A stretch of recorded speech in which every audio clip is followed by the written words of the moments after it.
Welcome Punjabi shorthand.com be ready start.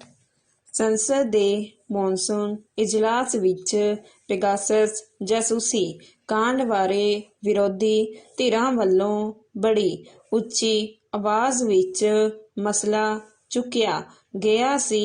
ਡੰਡੀ ਕੇਂਦਰ ਦੀ ਭਾਜਪਾ ਸਰਕਾਰ ਨੇ ਇਸ ਦੇ ਜਵਾਬ ਵਿੱਚ ਇਹ ਕਿਹਾ ਸੀ ਕਿ ਇਸ ਦਾ ਸਬੰਧ ਦੇਸ਼ ਦੀ ਸੁਰੱਖਿਆ ਨਾਲ ਹੈ। ਡੰਡੀ ਇਸ ਲਈ ਇਸ ਸੰਬੰਧੀ ਵਿਸਥਾਰਤ ਜਾਣਕਾਰੀ ਨਹੀਂ ਦਿੱਤੀ ਜਾ ਸਕਦੀ। ਡੰਡੀ ਇਜ਼ਰਾਈਲ ਦੀ ਇੱਕ ਕੰਪਨੀ ਨੇ ਫੋਨਾਂ ਤੇ ਕੰਪਿਊਟਰਾਂ ਦੀ ਜਾਸੂਸੀ ਲਈ ਪੈਗਾਸਸ ਨਾਂ ਦਾ ਸਾਫਟਵੇਅਰ ਤਿਆਰ ਕੀਤਾ ਸੀ। ਡੰਡੀ ਬਹੁਤ ਸਾਰੇ ਦੇਸ਼ਾਂ ਦੀਆਂ ਸਰਕਾਰੀ ਏਜੰਸੀਆਂ ਨੇ ਇਸ ਨੂੰ ਖਰੀਦਿਆ ਅਤੇ ਇਸ ਦਾ ਇਸਤੇਮਾਲ ਵੀ ਕੀਤਾ ਸੀ। ਡੰਡੀ ਜਿੱਥੋਂ ਤੱਕ ਜਾਸੂਸੀ ਦਾ ਸਬੰਧ ਹੈ, ਸਦੀਆਂ ਤੋਂ ਸਮੇਂ ਦੀਆਂ ਸਰਕਾਰਾਂ ਉਸ ਸਮੇਂ ਦੇ ਇਜਾਦ ਢੰਗ ਤਰੀਕਿਆਂ ਨਾਲ ਅਜਿਹਾ ਕਰਦੀਆਂ ਰਹੀਆਂ ਹਨ। ਡੰਡੀ ਪਹਿਰਾ ਅੱਜ ਵੀ ਦੁਨੀਆ ਭਰ ਵਿੱਚ ਅਤੇ ਭਾਰਤ ਵਿੱਚ ਇਹ ਸਿਲਸਿਲਾ ਵੱਡੇ ਪੱਧਰ ਤੇ ਕਿਸੇ ਨਾ ਕਿਸੇ ਰੂਪ ਵਿੱਚ ਜਾਰੀ ਹੈ। ਡੰਡੀ ਆਪਣੇ ਵੱਲੋਂ ਇਹ ਸਾਫਟਵੇਅਰ ਵਰਤਣ ਜਾਂ ਨਾ ਵਰਤਣ ਸੰਬੰਧੀ ਸਰਕਾਰਾਂ ਨੇ ਕੋਈ ਵੀ ਹੋਰ ਵਿਸਥਾਰ ਦੇਣ ਦੀ ਥਾਂ ਆਪਣਾ ਦੇਸ਼ ਦੀ ਸੁਰੱਖਿਆ ਸੰਬੰਧੀ ਪੱਖ ਬਣਾਈ ਰੱਖਿਆ ਹੈ।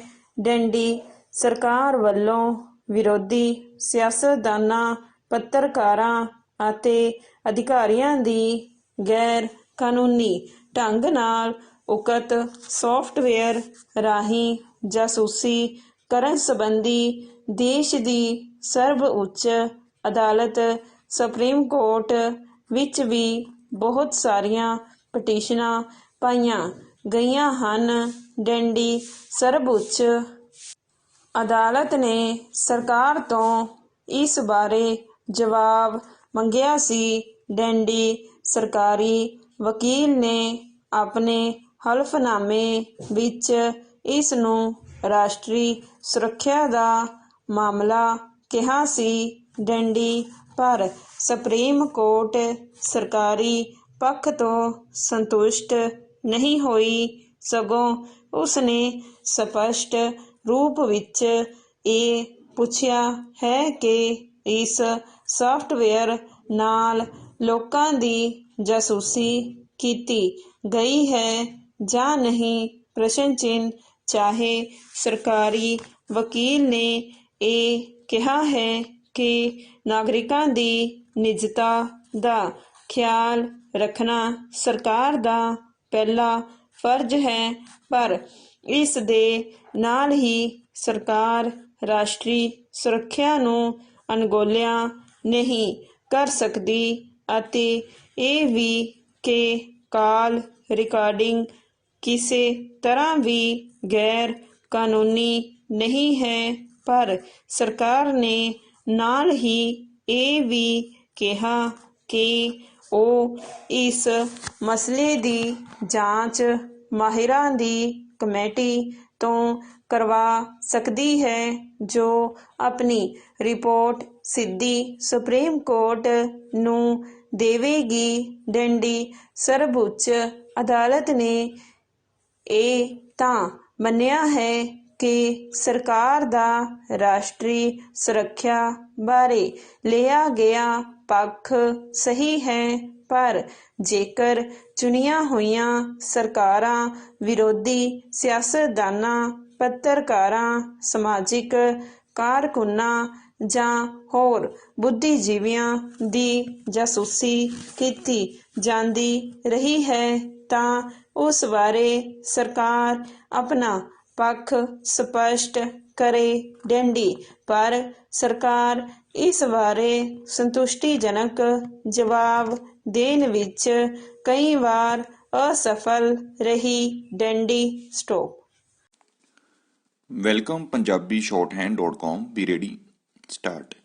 ਸੰਸਦ ਦੇ ਮੌਨਸੂਨ ਇਜਲਾਸ ਵਿੱਚ ਪੈਗਾਸਸ ਜਾਸੂਸੀ ਕਾਂਡ ਬਾਰੇ ਵਿਰੋਧੀ ਧਿਰਾਂ ਵੱਲੋਂ ਬੜੀ ਉੱਚੀ ਆਵਾਜ਼ ਵਿੱਚ ਮਸਲਾ ਚੁੱਕਿਆ ਗਿਆ ਸੀ। ਡੰਡੀ ਕੇਂਦਰ ਦੀ ਭਾਜਪਾ ਸਰਕਾਰ ਨੇ ਇਸ ਦੇ ਜਵਾਬ ਵਿੱਚ ਇਹ ਕਿਹਾ ਸੀ ਕਿ ਇਸ ਦਾ ਸਬੰਧ ਦੇਸ਼ ਦੀ ਸੁਰੱਖਿਆ ਨਾਲ ਹੈ। ਡੰਡੀ ਇਸ ਲਈ ਇਸ ਸੰਬੰਧੀ ਵਿਸਥਾਰਤ ਜਾਣਕਾਰੀ ਨਹੀਂ ਦਿੱਤੀ ਜਾ ਸਕਦੀ। ਡੰਡੀ ਇਜ਼ਰਾਈਲ ਦੀ ਇੱਕ ਕੰਪਨੀ ਨੇ ਫੋਨਾਂ ਤੇ ਕੰਪਿਊਟਰਾਂ ਦੀ ਜਾਸੂਸੀ ਲਈ ਪੈਗਾਸਸ ਨਾਂ ਦਾ ਸੌਫਟਵੇਅਰ ਤਿਆਰ ਕੀਤਾ ਸੀ। ਡੰਡੀ ਬਹੁਤ ਸਾਰੇ ਦੇਸ਼ਾਂ ਦੀਆਂ ਸਰਕਾਰੀ ਏਜੰਸੀਆਂ ਨੇ ਇਸ ਨੂੰ ਖਰੀਦਿਆ ਅਤੇ ਇਸ ਦਾ ਇਸਤੇਮਾਲ ਵੀ ਕੀਤਾ ਸੀ। ਡੰਡੀ ਜਿੱਥੋਂ ਤੱਕ ਜਾਸੂਸੀ ਦਾ ਸਬੰਧ ਹੈ, ਸਦੀਆਂ ਤੋਂ ਸਮੇਂ ਦੀਆਂ ਸਰਕਾਰਾਂ ਉਸ ਸਮੇਂ ਦੇ ਇਜਾਦ ਢੰਗ ਤਰੀਕਿਆਂ ਨਾਲ ਅਜਿਹਾ ਕਰਦੀਆਂ ਰਹੀਆਂ ਹਨ। ਡੰਡੀ ਪੈਰਾ ਅੱਜ ਵੀ ਦੁਨੀਆ ਭਰ ਵਿੱਚ ਅਤੇ ਭਾਰਤ ਵਿੱਚ ਇਹ ਸਿਲਸਿਲਾ ਵੱਡੇ ਪੱਧਰ ਤੇ ਕਿਸੇ ਨਾ ਕਿਸੇ ਰੂਪ ਵਿੱਚ ਜਾਰੀ ਹੈ। ਡੰਡੀ ਆਪਣੇ ਵੱਲੋਂ ਇਹ ਸਾਫਟਵੇਅਰ ਵਰਤਣ ਜਾਂ ਨਾ ਵਰਤਣ ਸੰਬੰਧੀ ਸਰਕਾਰ ਨੇ ਕੋਈ ਵੀ ਹੋਰ ਵਿਸਥਾਰਤ ਦੇਣ ਦੀ ਥਾਂ ਆਪਣਾ ਦੇਸ਼ ਦੀ ਸੁਰੱਖਿਆ ਸੰਬੰਧੀ ਪੱਖ ਬਣਾਈ ਰੱਖਿਆ ਹੈ। ਡੰਡੀ ਸਰਕਾਰ ਵੱਲੋਂ ਵਿਰੋਧੀ ਸਿਆਸਤਦਾਨਾਂ, ਪੱਤਰਕਾਰਾਂ ਤੇ ਅਧਿਕਾਰੀਆਂ ਦੀ ਗੈਰ ਕਾਨੂੰਨੀ ਢੰਗ ਨਾਲ ਉਕਤ ਸਾਫਟਵੇਅਰ ਰਾਹੀਂ ਜਾਸੂਸੀ ਕਰਨ ਸੰਬੰਧੀ ਦੇਸ਼ ਦੀ ਸਰਵਉੱਚ ਅਦਾਲਤ ਸੁਪਰੀਮ ਕੋਰਟ ਵਿੱਚ ਵੀ ਬਹੁਤ ਸਾਰੀਆਂ ਪਟੀਸ਼ਨਾਂ ਪਾਈਆਂ ਗਈਆਂ ਹਨ। ਡੰਡੀ ਸਰਵਉੱਚ ਅਦਾਲਤ ਨੇ ਸਰਕਾਰ ਤੋਂ ਇਸ ਬਾਰੇ ਜਵਾਬ ਮੰਗਿਆ ਸੀ। ਡੰਡੀ ਸਰਕਾਰੀ ਵਕੀਲ ਨੇ ਆਪਣੇ ਹਲਫਨਾਮੇ ਵਿੱਚ ਇਸ ਨੂੰ ਰਾਸ਼ਟਰੀ ਸੁਰੱਖਿਆ ਦਾ ਮਾਮਲਾ ਕਿਹਾ ਸੀ। ਡੰਡੀ ਪਰ ਸੁਪਰੀਮ ਕੋਰਟ ਸਰਕਾਰੀ ਪੱਖ ਤੋਂ ਸੰਤੁਸ਼ਟ ਨਹੀਂ ਹੋਈ, ਸਗੋਂ ਉਸ ਨੇ ਸਪਸ਼ਟ ਰੂਪ ਵਿੱਚ ਇਹ ਪੁੱਛਿਆ ਹੈ ਕਿ ਇਸ ਸਾਫਟਵੇਅਰ ਨਾਲ ਲੋਕਾਂ ਦੀ ਜਾਸੂਸੀ ਕੀਤੀ ਗਈ ਹੈ ਜਾਂ ਨਹੀਂ। ਪ੍ਰਸ਼ਨ ਚਿੰਨ੍ਹ ਚਾਹੇ ਸਰਕਾਰੀ ਵਕੀਲ ਨੇ ਇਹ ਕਿਹਾ ਹੈ ਕਿ ਨਾਗਰਿਕਾਂ ਦੀ ਨਿੱਜਤਾ ਦਾ ਖਿਆਲ ਰੱਖਣਾ ਸਰਕਾਰ ਦਾ ਪਹਿਲਾ ਫਰਜ਼ ਹੈ, ਪਰ ਇਸ ਦੇ ਨਾਲ ਹੀ ਸਰਕਾਰ ਰਾਸ਼ਟਰੀ ਸੁਰੱਖਿਆ ਨੂੰ ਅਣਗੌਲਿਆ ਨਹੀਂ ਕਰ ਸਕਦੀ ਅਤੇ ਇਹ ਵੀ ਕਿ ਕਾਲ ਰਿਕਾਰਡਿੰਗ ਕਿਸੇ ਤਰ੍ਹਾਂ ਵੀ ਗੈਰ ਕਾਨੂੰਨੀ ਨਹੀਂ ਹੈ। ਪਰ ਸਰਕਾਰ ਨੇ ਨਾਲ ਹੀ ਇਹ ਵੀ ਕਿਹਾ ਕਿ ਉਹ ਇਸ ਮਸਲੇ ਦੀ ਜਾਂਚ ਮਾਹਰਾਂ ਦੀ ਕਮੇਟੀ ਤੋਂ ਕਰਵਾ ਸਕਦੀ ਹੈ, ਜੋ ਆਪਣੀ ਰਿਪੋਰਟ ਸਿੱਧੀ ਸੁਪਰੀਮ ਕੋਰਟ ਨੂੰ ਦੇਵੇਗੀ। ਡੰਡੀ ਸਰਵਉੱਚ ਅਦਾਲਤ ਨੇ ਇਹ ਤਾਂ ਮੰਨਿਆ ਹੈ ਕਿ ਸਰਕਾਰ ਦਾ ਰਾਸ਼ਟਰੀ ਸੁਰੱਖਿਆ ਬਾਰੇ ਲਿਆ ਗਿਆ ਪੱਖ ਸਹੀ ਹੈ, ਪਰ ਜੇਕਰ ਚੁਣੀਆਂ ਹੋਈਆਂ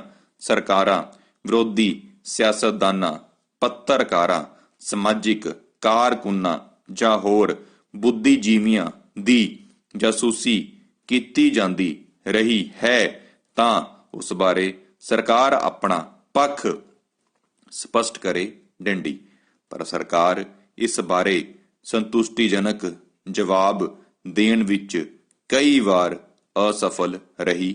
ਡੰਡੀ ਇਸ ਕਾਰਨ ਸੁਪਰੀਮ ਕੋਰਟ ਨੇ ਜਾਂਚ ਲਈ ਖੁਦ ਤਕਨੀਕੀ ਮਾਹਿਰਾਂ ਦੀ ਕਮੇਟੀ ਬਣਾਉਣ ਦਾ ਨਿਰਣਾ ਕੀਤਾ ਹੈ, ਜੋ ਕਿ ਇਸ ਸੰਬੰਧੀ ਆਪਣੀ ਰਿਪੋਰਟ ਦੇਵੇਗੀ ਕਿ ਪੈਗਾਸਸ ਸਾਫਟਵੇਅਰ ਰਾਹੀਂ ਨਾਗਰਿਕਾਂ, ਵਿਰੋਧੀ ਦਲਾਂ ਦੇ ਆਗੂਆਂ ਅਤੇ ਪੱਤਰਕਾਰਾਂ ਆਦਿ ਦੀ ਜਾਸੂਸੀ ਕੀਤੀ ਗਈ ਹੈ ਕਿ ਨਹੀਂ। ਪ੍ਰਸ਼ਨ ਚਿੰਨ੍ਹ ਇਸ ਸੰਬੰਧੀ ਸਰਵਉੱਚ ਅਦਾਲਤ ਵੱਲੋਂ ਤਕਨੀਕੀ ਮਾਹਿਰਾਂ ਦੀ ਕਮੇਟੀ ਲਈ ਨਾਂ ਵੀ ਚੁਣੇ ਜਾ ਰਹੇ ਹਨ। ਡੰਡੀ ਪਹਿਰਾ। ਇੱਥੇ ਇਹ ਗੱਲ ਵੀ ਵਿਸ਼ੇਸ਼ ਤੌਰ ਤੇ ਧਿਆਨਯੋਗ। Welcome Punjabi shorthand.com be ready start. ਸੰਸਦ ਦੇ ਮੌਨਸੂਨ ਇਜਲਾਸ ਵਿੱਚ ਪੈਗਾਸਸ ਜਾਸੂਸੀ ਕਾਂਡ ਬਾਰੇ ਵਿਰੋਧੀ ਧਿਰਾਂ ਵੱਲੋਂ ਬੜੀ ਉੱਚੀ ਆਵਾਜ਼ ਵਿੱਚ ਮਸਲਾ ਚੁੱਕਿਆ ਗਿਆ ਸੀ। ਡੰਡੀ।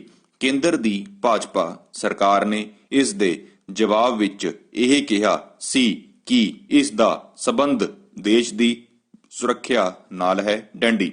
ਇਸ ਲਈ ਇਸ ਸੰਬੰਧੀ ਵਿਸਥਾਰਤ ਜਾਣਕਾਰੀ ਨਹੀਂ ਦਿੱਤੀ ਜਾ ਸਕਦੀ। ਡੰਡੀ। ਇਜ਼ਰਾਈਲ ਦੀ ਇੱਕ ਕੰਪਨੀ ਨੇ ਫੋਨਾਂ ਤੇ ਕੰਪਿਊਟਰਾਂ ਦੀ ਜਾਸੂਸੀ ਲਈ ਪੈਗਾਸਸ ਨਾਂ ਦਾ ਸੌਫਟਵੇਅਰ ਤਿਆਰ ਕੀਤਾ ਸੀ। ਡੰਡੀ। ਬਹੁਤ ਸਾਰੇ ਦੇਸ਼ਾਂ ਦੀਆਂ ਸਰਕਾਰੀ ਏਜੰਸੀਆਂ ਨੇ ਇਸ ਨੂੰ ਖਰੀਦਿਆ ਅਤੇ ਇਸ ਦਾ ਇਸਤੇਮਾਲ ਵੀ ਕੀਤਾ ਸੀ। ਡੰਡੀ। ਜਿੱਥੋਂ ਤੱਕ ਜਾਸੂਸੀ ਦਾ ਸਬੰਧ ਹੈ, ਸਦੀਆਂ ਤੋਂ ਸਮੇਂ ਦੀਆਂ ਸਰਕਾਰਾਂ ਉਸ ਸਮੇਂ ਦੇ ਇਜਾਦ ਢੰਗ ਤਰੀਕਿਆਂ ਨਾਲ ਅਜਿਹਾ ਕਰਦੀਆਂ ਰਹੀਆਂ ਹਨ। ਡੰਡੀ। ਅੱਜ ਵੀ ਦੁਨੀਆ ਭਰ ਵਿੱਚ ਅਤੇ ਭਾਰਤ ਵਿੱਚ ਇਹ ਸਿਲਸਿਲਾ ਵੱਡੇ ਪੱਧਰ ਤੇ ਕਿਸੇ ਨਾ ਕਿਸੇ ਰੂਪ ਵਿੱਚ ਜਾਰੀ ਹੈ। ਡੰਡੀ। ਆਪਣੇ ਵੱਲੋਂ ਇਹ ਸੌਫਟਵੇਅਰ ਵਰਤਣ ਜਾਂ ਨਾ ਵਰਤਣ ਸੰਬੰਧੀ ਸਰਕਾਰ ਨੇ ਕੋਈ ਵੀ ਹੋਰ ਵਿਸਥਾਰਤ ਦੇਣ ਦੀ ਥਾਂ ਆਪਣਾ ਦੇਸ਼ ਦੀ ਸੁਰੱਖਿਆ ਸੰਬੰਧੀ ਪੱਖ ਬਣਾਈ ਰੱਖਿਆ ਹੈ। ਡੰਡੀ। ਸਰਕਾਰ ਵੱਲੋਂ ਵਿਰੋਧੀ ਸਿਆਸਤਦਾਨਾਂ, ਪੱਤਰਕਾਰਾਂ ਤੇ ਅਧਿਕਾਰੀਆਂ ਦੀ ਗੈਰ ਕਾਨੂੰਨੀ ਢੰਗ ਨਾਲ ਉਕਤ ਸੌਫਟਵੇਅਰ ਰਾਹੀਂ ਜਾਸੂਸੀ ਕਰਨ ਸੰਬੰਧੀ ਦੇਸ਼ ਦੀ ਸਰਵਉੱਚ ਅਦਾਲਤ ਸੁਪਰੀਮ ਕੋਰਟ ਵਿੱਚ ਵੀ ਬਹੁਤ ਸਾਰੀਆਂ ਪਟੀਸ਼ਨਾਂ ਪਾਈਆਂ ਗਈਆਂ ਹਨ। ਡੰਡੀ। ਸਰਵਉੱਚ ਅਦਾਲਤ ਨੇ ਸਰਕਾਰ ਤੋਂ ਇਸ ਬਾਰੇ ਜਵਾਬ ਮੰਗਿਆ ਸੀ। ਡੰਡੀ। ਸਰਕਾਰੀ ਵਕੀਲ ਨੇ ਆਪਣੇ ਹਲਫਨਾਮੇ ਵਿੱਚ ਇਸ ਨੂੰ ਰਾਸ਼ਟਰੀ ਸੁਰੱਖਿਆ ਦਾ ਮਾਮਲਾ ਕਿਹਾ ਸੀ। ਡੰਡੀ। ਪਰ ਸੁਪਰੀਮ ਕੋਰਟ ਸਰਕਾਰੀ ਪੱਖ ਤੋਂ ਸੰਤੁਸ਼ਟ ਨਹੀਂ ਹੋਈ, ਸਗੋਂ ਉਸਨੇ ਸਪਸ਼ਟ ਰੂਪ ਵਿੱਚ ਇਹ ਪੁੱਛਿਆ ਹੈ ਕਿ ਇਸ ਸੌਫਟਵੇਅਰ ਨਾਲ ਲੋਕਾਂ ਦੀ ਜਾਸੂਸੀ ਕੀਤੀ ਗਈ ਹੈ ਜਾਂ ਨਹੀਂ।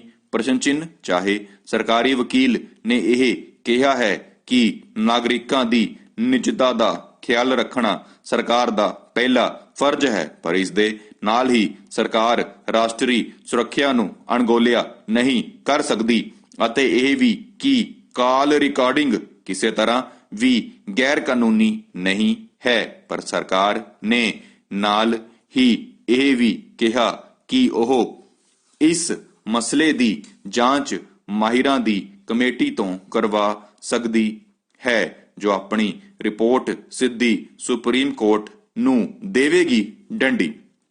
ਸਰਵਉੱਚ ਅਦਾਲਤ ਨੇ ਇਹ ਤਾਂ ਮੰਨਿਆ ਹੈ ਕਿ ਸਰਕਾਰ ਦਾ ਰਾਸ਼ਟਰੀ ਸੁਰੱਖਿਆ ਬਾਰੇ ਲਿਆ ਗਿਆ ਪੱਖ ਸਹੀ ਹੈ, ਪਰ ਜੇਕਰ ਚੁਣੀਆਂ ਹੋਈਆਂ ਸਰਕਾਰਾਂ ਵਿਰੋਧੀ ਸਿਆਸਤਦਾਨਾਂ, ਪੱਤਰਕਾਰਾਂ, ਸਮਾਜਿਕ ਕਾਰਕੁਨਾਂ ਜਾਂ ਹੋਰ ਬੁੱਧੀਜੀਵੀਆਂ ਦੀ ਜਾਸੂਸੀ ਕੀਤੀ ਜਾਂਦੀ ਰਹੀ ਹੈ ਤਾਂ ਉਸ ਬਾਰੇ ਸਰਕਾਰ ਆਪਣਾ ਪੱਖ ਸਪਸ਼ਟ ਕਰੇ। ਡੰਡੀ। ਪਰ ਸਰਕਾਰ ਇਸ ਬਾਰੇ ਸੰਤੁਸ਼ਟੀਜਨਕ ਜਵਾਬ ਦੇਣ ਵਿੱਚ ਕਈ ਵਾਰ ਅਸਫਲ ਰਹੀ। ਡੰਡੀ। ਇਸ ਕਾਰਨ ਸੁਪਰੀਮ ਕੋਰਟ ਨੇ ਜਾਂਚ ਲਈ ਖੁਦ ਤਕਨੀਕੀ ਮਾਹਿਰਾਂ ਦੀ ਕਮੇਟੀ ਬਣਾਉਣ ਦਾ ਨਿਰਣਾ ਕੀਤਾ ਹੈ ਜੋ ਕਿ ਇਸ ਸੰਬੰਧੀ ਆਪਣੀ ਰਿਪੋਰਟ ਦੇਵੇਗੀ ਕਿ ਕੀ ਪੈਗਾਸਸ ਸੌਫਟਵੇਅਰ ਰਾਹੀਂ ਨਾਗਰਿਕਾਂ, ਵਿਰੋਧੀ ਦਲਾਂ ਦੇ ਆਗੂਆਂ ਅਤੇ ਪੱਤਰਕਾਰਾਂ ਆਦਿ ਦੀ ਜਾਸੂਸੀ ਕੀਤੀ ਗਈ ਹੈ ਕਿ ਨਹੀਂ। ਪ੍ਰਸ਼ਨ ਚਿੰਨ੍ਹ। ਇਸ ਸੰਬੰਧੀ ਸਰਵਉੱਚ ਅਦਾਲਤ ਵੱਲੋਂ ਤਕਨੀਕੀ ਮਾਹਿਰਾਂ ਦੀ ਕਮੇਟੀ ਲਈ ਨਾਂ ਵੀ ਚੁਣੇ ਜਾ ਰਹੇ ਹਨ। ਡੰਡੀ। ਪਹਿਰਾ। ਇੱਥੇ ਇਹ ਗੱਲ ਵੀ ਵਿਸ਼ੇਸ਼ ਤੌਰ ਤੇ ਧਿਆਨਯੋਗ ਹੈ ਕਿ ਇਸ ਸੌਫਟਵੇਅਰ ਦੇ ਇਸਤੇਮਾਲ ਦੇ ਵੇਰਵਿਆਂ ਨੂੰ ਜਾਣਨ ਲਈ ਫਰਾਂਸ, ਮੋਰੋਕੋ ਅਤੇ ਇਜ਼ਰਾਈਲ ਆਦਿ ਦੇਸ਼ਾਂ ਨੇ ਵੀ ਸੁਤੰਤਰ ਕਮੇਟੀਆਂ ਦਾ ਗਠਨ ਕੀਤਾ ਹੈ। ਡੰਡੀ। ਅਜਿਹੀ ਕਮੇਟੀ ਦੇ ਗਠਨ ਤੋਂ ਬਾਅਦ ਰਾਸ਼ਟਰੀ ਸੁਰੱਖਿਆ ਨੂੰ ਛੱਡ ਕੇ ਪੈਗਾਸਸ ਤੇ ਹੋਰ ਖੇਤਰਾਂ ਵਿੱਚ ਹੋਏ ਇਸਤੇਮਾਲ ਸੰਬੰਧੀ ਜਾਂਚ ਕੀਤੀ ਜਾਏਗੀ। ਡੰਡੀ ਸਰਵਉੱਚ ਅਦਾਲਤ ਵੀ ਅਜਿਹੇ ਵਿਸਤਾਰ ਨੂੰ ਹੀ ਜਾਣਨ ਦੀ ਇੱਛਾ ਜਤਾ ਚੁੱਕੀ ਹੈ। ਡੰਡੀ ਅਦਾਲਤ ਰਾਹੀਂ ਗਠਿਤ ਅਜਿਹੀ ਕਮੇਟੀ ਹੀ ਪਾਰਦਰਸ਼ੀ ਢੰਗ ਨਾਲ ਇਸ ਸੰਬੰਧੀ